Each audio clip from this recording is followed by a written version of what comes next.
Hello and welcome to my Jeans Paper Jewels channel. Today I'm going to show you the floating panel card that I made for Craft Roulette episode 327. Because the project was interactive card, I made a floating panel and I'll show you how easy it is to make these nice little cards. And they fold flat for mailing. The colors were to be summer, and summer flowers is what I chose. With an element of Here Comes the Bride. Well, I've put a bridal bouquet and some rings from the Meant for You ephemera pack on mine. And the random was ink edging. So I took a sponge dauber and lightly added pink around this pink arch and also on the sentiment. And check out this fun sentiment. It is from the Sweetly Sentimental hot foil dies that just came out with the Stampin' Up! Hot foil system. So I've been having fun playing with that. I use the everyday arches to cut out the front of my panel.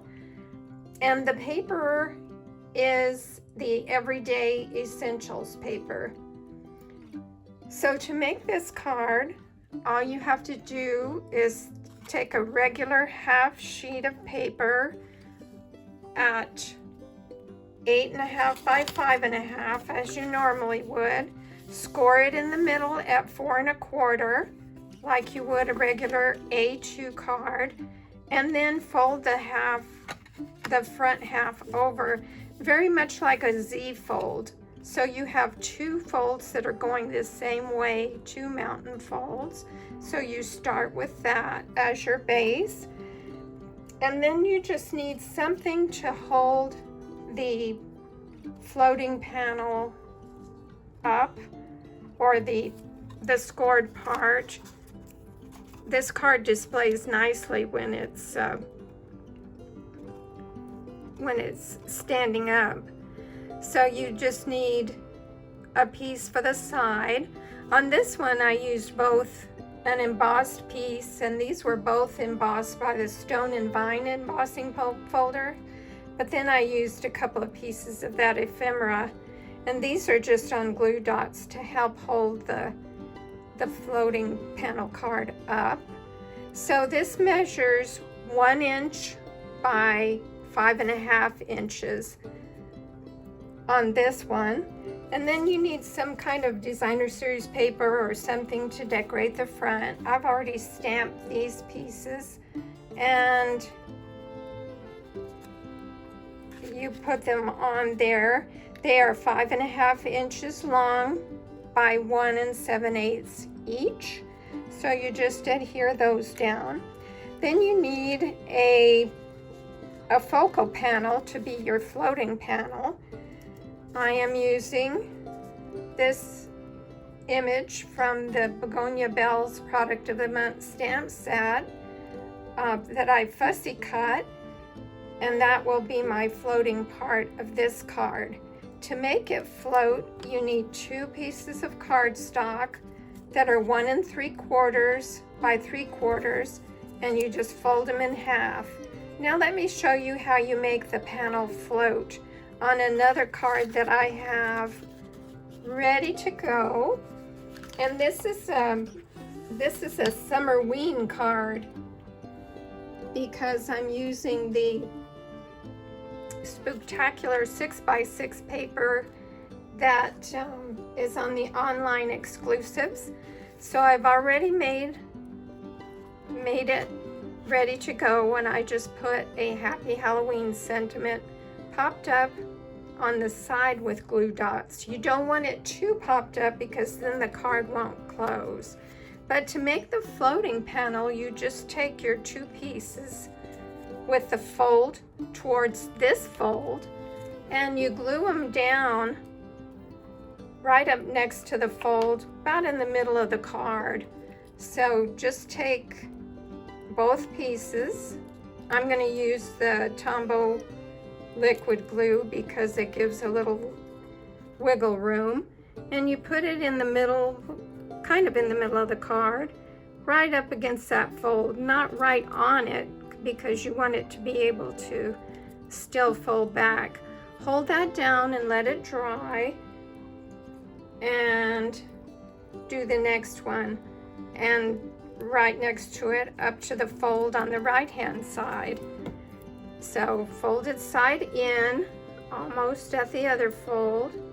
Since it's glue, you'll have to hold it down for a few seconds, or you can use tear and tape or double-sided tape, anything that will hold it.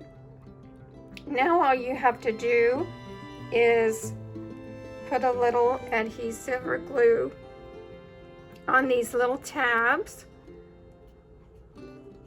that are 1 3/4 by 3/4 inch, folded in half, and then just add your panel, and the glue will give it a little bit of wiggle room. So then hold it down, press it down, and let it dry, and then you're ready to decorate your card, add some more embellishments, anything you want. Now this fun paper comes in 6x6 size. I haven't experimented with the other pieces of it, but I'm sure you could make another one. This is the one that I used with the back side of Frankie as the striped part. Then I just fussy cut the leaves. Frankie might be too wide to make one of these floating panel cards. I think this Dracula is probably too wide too. But these are fun 6x6 papers that have come out early so that you can get a head start on your Halloween projects. Now this one would probably work, but it makes a cute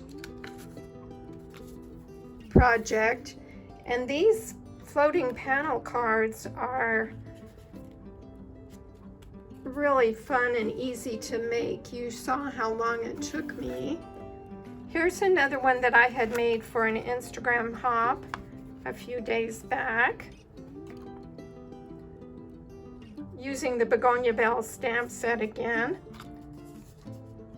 And then I just used the side that was embossed to hold the folded part of the card up. But the card I made for Craft Roulette fits the parameters beautifully, and that's why I chose to use the products that I did. So join us for Craft Roulette sometime. It airs Friday night at 7:10 Central Time on YouTube with the host, Mary Gunn, and a guest. This time the guest was Brennan Keene, a delightful young man that has a lot of talent. So it starts at 6:10 with a slideshow of the previous week's guests, the previous week's submissions. And then at 7:30, Mary Gunn comes on with her guest and starts going over all the parameters and spinning the wheel. And it's always FUNN, Craft Roulette style. Thanks for joining me. Bye.